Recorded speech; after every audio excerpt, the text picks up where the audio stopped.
Assalamualaikum warahmatullahi wabarakatuh. Selamat siang semuanya. Perkenalkan, nama saya Zikratin. Saya Leonardo Jadi Kami berdua akan membahas tentang kualitas pendudukan dan IPM. Selamat menyaksikan.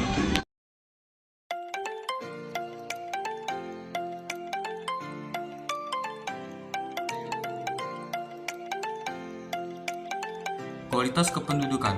Kualitas kependudukan merupakan faktor yang menunjukkan tingkat kesejahteraan penduduk pada suatu negara. Indikator kualitas SDM dapat dilihat pada aspek kesehatan, pendidikan, dan kesejahteraan penduduk. Di Indonesia, kualitas penduduk diistilahkan dengan Indeks Pembangunan Manusia atau IPM. kebijakan peningkatan kualitas hidup sumber daya manusia antara lain. Yang pertama itu pada aspek kesehatan dilakukan penyebaran budaya hidup sehat dan perluasan jangkauan pelayanan kesehatan masyarakat. Kedua, pembangunan pendidikan diperhatikan ke pembangunan ekonomi pada masa mendatang. Yang ketiga itu peningkatan kualitas hidup bagi penduduk miskin dicapai dengan memberikan keterampilan praktis, mendorong sikap kerja yang produktif dan mendorong semangat kemandirian. Indeks pembangunan manusia. Indeks pembangunan manusia dalam pencapaian pembangunan manusia berbasis sejumlah komponen dasar kualitas hidup melalui pendekatan tiga dimensi dasar yang mencakup umur panjang dan sehat, pengetahuan dan kehidupan layak. Terdapat 3 faktor pembentuk kualitas penduduk yang baik, yaitu 1. Faktor pendidikan.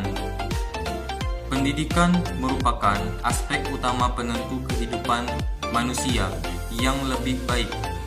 Struktur kependudukan dengan tingkat pendidikan yang baik cenderung memperlihatkan kehidupan yang baik pula. Sayangnya, tingkat pendidikan di Indonesia masih tergolong rendah. Hal tersebut disebabkan oleh berbagai faktor, antara lain jumlah pendidikan yang masih sedikit, tingkat pendapatan penduduk masih rendah, dan kesadaran masyarakat untuk sekolah pun masih rendah.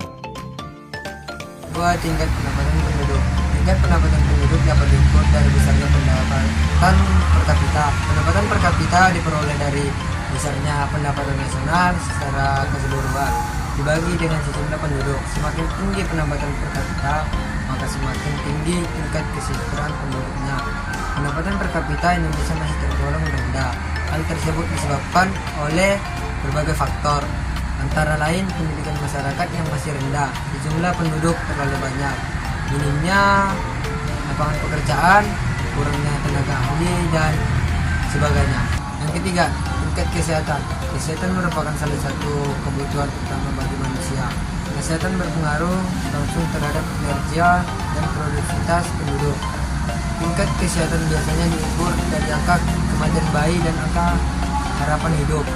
Tingginya angka kematian bayi merupakan indikator rendahnya kesehatan lingkungan dan masyarakat. Sementara itu, angka harapan hidup berhubungan dengan sarana prasarana kesehatan sebuah daerah.